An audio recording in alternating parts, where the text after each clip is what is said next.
Kasado na ang arrival honors para sa bumibisitang Pangulo ng Timor-Leste bukas. Magkakaroon rin ng bilateral meeting sina Pangulong Ferdinand R. Marcos Jr. at Timorese President Jose Ramos Horta. Ang sentro ng balita niya mula kay Kenneth Pasyente. Pagpapalakas ng relasyon ng Timor-Leste at Pilipinas. Diyan sa sentro ang opisyal na pagbisita sa bansa ni Timorese President Jose Ramos Horta.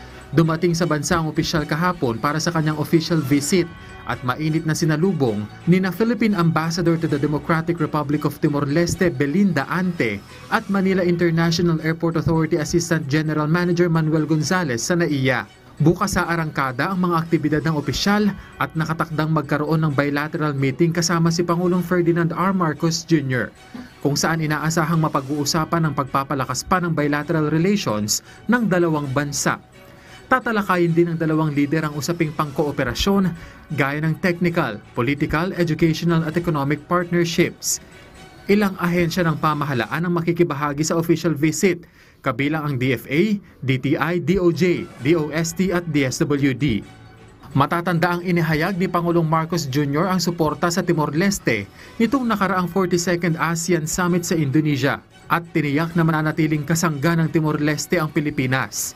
Suportado rin ng Pangulo ang kagustuhan ng Timor-Leste na maging democratic state at kalaunan ay mapabilang sa ASEAN member states. Isasagawa ang arrival honors para kay Ramos Horta bukas sa Malacanang kasama si Pangulong Marcos Jr. Ngayong araw ay nagkaroon ng public lecture ang Timorese President sa Ateneo de Manila at nakipagpulong sa Asian Development Bank Headquarters.